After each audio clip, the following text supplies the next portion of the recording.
प्रेक्षकांनो, मालिका तर खूप रंजक वळणावरती येताना आपल्याला दिसणार आहे. लग्नानंतर होईलच प्रेम. याच्यामध्ये आता पार्थला स्वतःच आपण काव्याशिवाय जगू शकत नाही याची जाणीव तर झालेली आहे. आणि त्यातच काव्याच्या आईने असा काही बोल्ड निर्णय घेतलाय आणि रातोरात काव्याला पार्थच्या घरी आणून सोडले. आणि मग काय, मग काव्याने असा काही धमाका केलाय की आता एका मिठीमध्ये पार्थ विरघळलाय. पण नक्की असं काय घडलंय की ज्याच्यामुळे पार्थ एका रात्रीत काव्याचं आपल्यावरील प्रेम समजले आणि त्यांनी आता तिचा स्वीकार केलाय. बरं, इतकंच नाही तर आता दुसऱ्या दिवशी नंदिनी सुद्धा परत आलेली आहे. नंदिनी परत येण्यामागे एक खूप मोठं कारण आहे.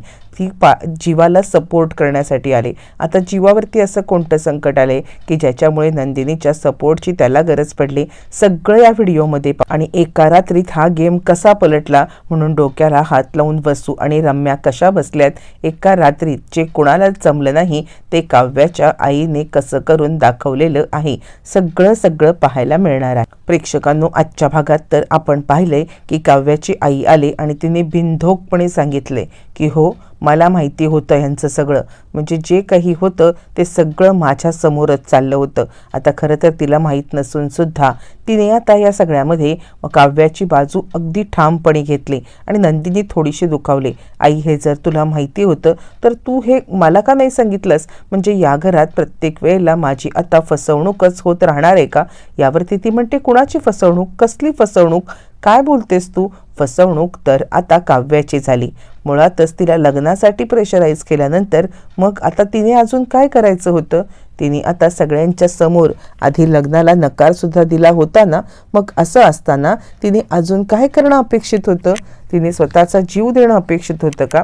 त्यावेळेला तर तिने स्वतःचा जीव दिला असता तरीही लोक तिला स्वार्थी म्हटले असते. मी काव्याच्या पाठीशी पूर्णपणे उभी आहे. काव्याने काहीही चुकीचं केलेलं नाहीये. आणि नंदिनी, आत्ता तू जे वागतेस ना ते चुकीचं आहे.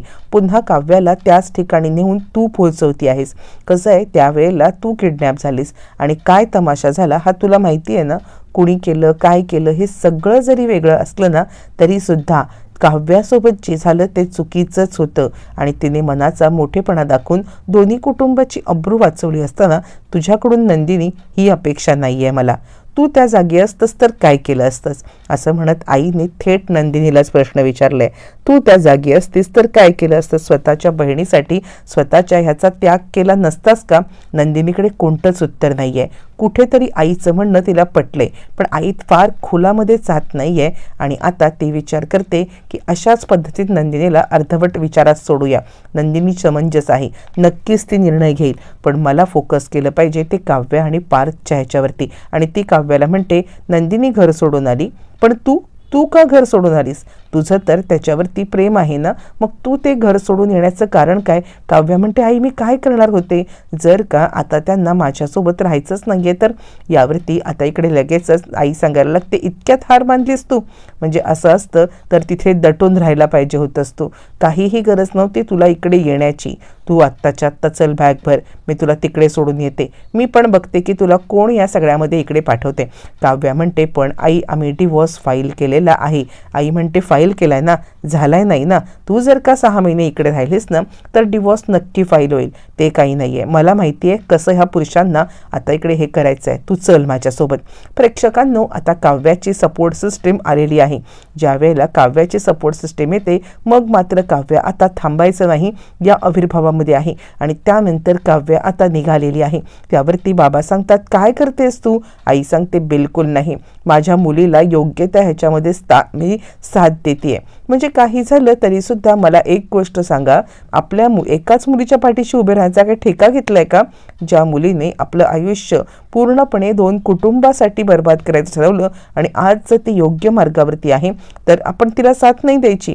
ते काही नाही आहे, मी हिला घेऊन जाणार. इकडे आता काव्याची आई रात्रीच्या रात्री काव्याला घेते आणि इकडे पार्थकडे यायला निघते. पार्थची अवस्था खूप बिकट असते. आपण तर पाहिले की तो आता इकडे पार्थ काव्याला विसरूच शकत नाहीये. त्याला आता खूप खूप खूप त्रास होतोय. की आपण कशा पद्धतीने आता इकडे म्हणजे काव्याला विसरायचं म्हटलं तरी विसरता येत नाही. काय करावं काय नाही करावं याच विचारात तो असताना इकडे आता रात्रीच्या वेळेला दार वाजलं गेल्यामुळे त्याला आता मोठा धक्का बसलाय. दार त्याने उघडले, पण दारात आता आई आणि काव्याला बघून आता त्याला तर धक्काच बसलाय. आणि तो म्हणतोय, तुम्ही? यावरती ती सांगते, मी आई खूप आता चिडते आणि मी मोठ्या आता विश्वासाने तुमच्यावरती माझ्या मुलीची जबाबदारी सोपवली अर्धवट सोडायला. यावरती तो म्हणतो, आई काय झालंय तुम्हाला माहिती आहे ना? यावरती ती म्हणते, मला सगळं माहिती आहे, मला काहीही न माहिती असण्याचं काहीच नाही आहे.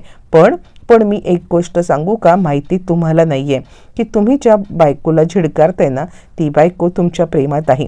मग तुम्ही तिला पुन्हा त्याच जागेवरती आणून सोडणार का? हे बघा, जोपर्यंत डिवोर्स होत नाही तोपर्यंत तुम्हाला पटो न पटो मी कोणत्याही परिस्थितीत या मुलीला माझ्या घरात ठेवणार नाही. तुमच्याकडे ठेवायचं असेल तर ठेवा, नाही तर द्या घराबाहेर हाकलून. असं म्हणत बॅगेसकट आईने काव्याला पार्थच्या घरामध्ये सोडून टाकलेलं आहे.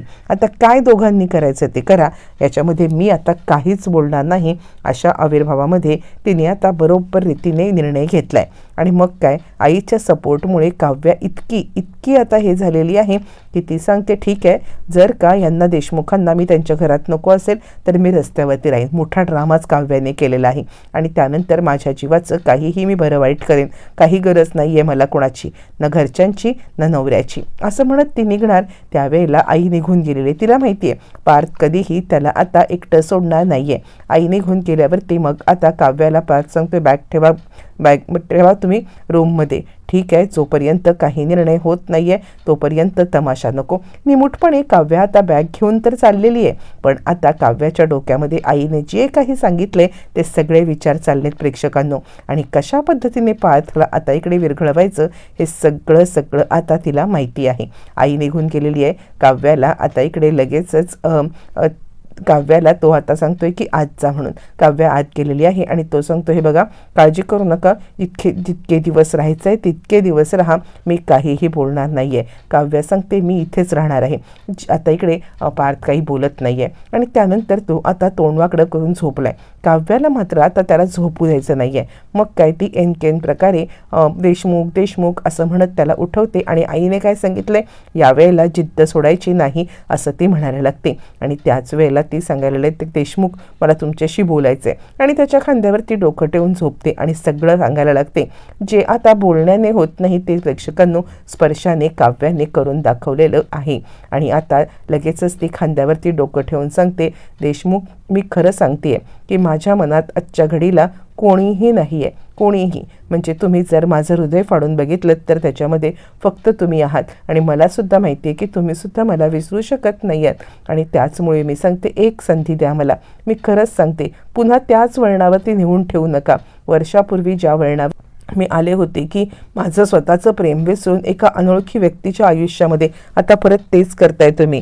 माझं प्रेम विसरून तुम्ही आता मला पुन्हा झिडकारताय. एका झटक्यात स्पर्शाने जादू केलेली आहे प्रेक्षकांनो. आणि पार्थ ताडकन उठून बसलाय.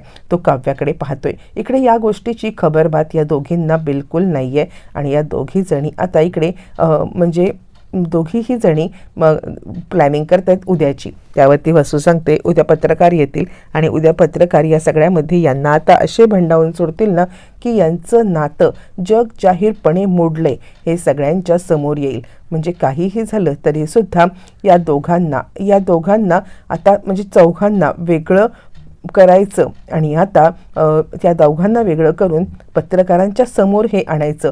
कारण कसं आहे, म्हणजे आत्ता हे घरातल्या घरात चालले आणि हे बाहेर यायला पाहिजे. दुसऱ्या दिवशी आता इकडे कुणालाच माहीत नाही आहे की काव्या पार्थच्या रूममध्ये आहे. आणि आता पत्रकार म्हणजे व्हिडिओ तो व्हायरल झाला आहे 16 डिसेंबरचा.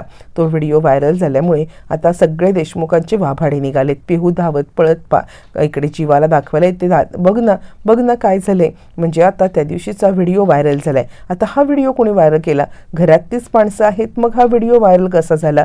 पार्थला आणि इकडे जीवाला तर काही कळायलाच मार्ग नाहीये.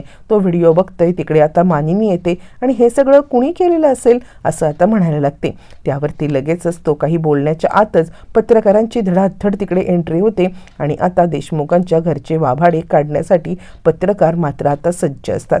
ज्या वेळेला हे पत्रकार देशमुखांच्या घरचे वाभाडे काढतायत आणि त्याच वेळेला मग आता लगेचच विचारतायत काय झाले, म्हणजे देशमुख हे सन्माननीय इतकं मोठं हे आहे आणि असं असताना मग आता अचानकपणे देशमुखांच्या या सगळ्यावरती पाणी कसं फिरले, देशमुखांची इब्रत कशी धुळीला मिळाली. आता जीवाकडे कोणतंही उत्तर नाहीये. जीवा मान खाली घालून बसलेला आहे, कारण व्हिडिओमध्ये सगळं सत्य समोर आलेलं आहे. व्हिडिओमध्ये 2 भावांचा तुटलेला संसार, 2 भावांची झालेली फसवणूक किंवा हे सगळं समोर आलंय आणि आत्ता हे देशमुख कुटुंब पूर्णपणे वेगळं राहायला लागलेलं आहे हे सुद्धा प्रेक्षकांना समोर आले. मग जीवा मान खाली घालून असताना अचानकपणे इकडे हे सगळं लाईव्ह प्रक्षेपण इकडे आपल्या नंदिनीने पाहिले आणि इतकी ती सुजाण आहे की काही झालं तरी आपल्या घरातले प्रॉब्लेम हे आता चव्हाट्यावरती आणू देऊ नये हे तिला माहिती आहे आणि त्यामुळे तडक ती तिकडे आलेली आहे. आल्यावरती ती सांगते, कुणी सांगितलं हे सगळं, नवरा बायकोमध्ये कोणाच्यात भांडण होत नाहीत, भांडणं आमच्यात पण आहेत, पण आमची एकी तुटलेली नाहीये. प्रेक्षकांनो त्याच वेळेला इकडे आता आपण पाहतोय की सकाळी उठल्यावरती जीवाने इकडे पार्थने काव्याला जवळ घेतले आणि त्यांनी सांगितले माफ करा. म्हणजे खरं सांगायचं तर कालसुद्धा मी बराच उशीर वाट पाहत होतो की आता मी झोपेन पण नाही, माझं मन आता मला खात होतं आणि खरं सांगायचं तर आता म्हणजे मी या सगळ्यामध्ये विचार केला की मी तुम्हाला येऊन भेटेन, पण नाही, हिंमत नाही झाली. पण बरं झालं तुम्ही आलात, मी खरं तुम्हाला सांगतोय मी नाही जगू शकत तुमच्याशिवाय, असं म्हणत त्याने आता फायनली तिला जवळ घेतले. आईने जी आता जादू सांगितलेली होती ती एका स्पर्शाने सगळी जादू झालेली आहे. काव्याने जादू तर केले, पण इकडे बाहेर काय चाललंय या दोघांना माहिती नाहीये. बाहेर पत्रकारांनी एकच घेरा घातलेला आहे आणि पत्रकार जोरात आता इकडे विचारत आहेत की सांगा मग तुम्ही जर असं म्हणताय तर पार्थ देशमुख यांची वाईफ कुठे आहे, म्हणजे काय आहे हे सगळं, असं म्हटल्यावरती आता इकडे लगेचच हा आरडाओरडा काय आहे या दोघांना ऐकू गेलेला आहे. आणि तोपर्यंत मग आता नंदिनी सांगते ते सुद्धा इथेच आहेत आणि काही काळजी करायचं कारण नाहीये. त्यानंतर नंदिनी जीवाच्या खांद्यावरती डोकं ठेवते, आमच्यामध्ये जरी भांडणं असली तरी सुद्धा आम्ही एकमेकांची साथ कधी सोडणार नाही, असं म्हणत तिने जीवाला आता इकडे सपोर्ट केलेला आहे. खरं तर 2 गोष्टी घडल्यात, एकतर काव्या तर घरी आलेली आहे आणि काव्य आणि पार्थ यांचं नातं तर आता झालेलंच आहे. पण प्रेक्षकांनो इकडे आता नंदिनी घरी आले. आता नंदिनीने जरी जीवाला सगळ्यांच्या समोर सपोर्ट केलेला आहे तरी तिच्या डोक्यामध्ये मात्र काही विचार आहेत, काही गोष्टी क्लिअर करायच्या आहेत. त्यामुळे एक नातं तर सुरळीतपणे पूर्णपणे आता एकत्रित आले, पण दुसरं येण्याची अजूनही थोडीफार तरी वेळ आहे. आणि त्याच वेळेला आता इकडे पत्रकार निघून गेल्यावरती सुद्धा आता खूप मोठी गडबड होणार असते. ज्या वेळेला हे सगळं पाहते वसू आणि रम्या आणि ती बेडरूममध्ये येते, बेडरूममधलं तर दृश्य पाहिल्यावरती त्यांच्या तर पायाखालची जमीन हदरते. काय करायला गेलो होतो आणि काय झालं, अशा पद्धतीने दोघी जणी आता गडबडलेल्या आहेत. रम्या तर स्वतःला संपवायला निघाले, वसू तिला थांबवतीये, पण असं काही घडेल अशी आता अपेक्षा पूर्णपणे नाहीये. म्हणजे काही झालं तरी ही अपेक्षा ठेवणं सुद्धा चुकीचं आहे. आणि आता या सगळ्यामध्ये खूप मोठा गहजब झालेला आहे. वसूला आपलाच डाव आपल्यावरती उलटल्याचं टेन्शन आलंय.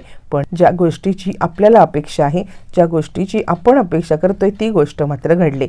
जे बाकी कोणाला जमलेलं नाहीये ते सगळं करून दाखवलंय ते म्हणजे आता काव्याच्या आईने. प्रेक्षकांनो मालिका रंजक वळणावरती आहे आणि असेच अपकमिंग ट्विस्ट पाहण्यासाठी चॅनलला सबस्क्राईब करा.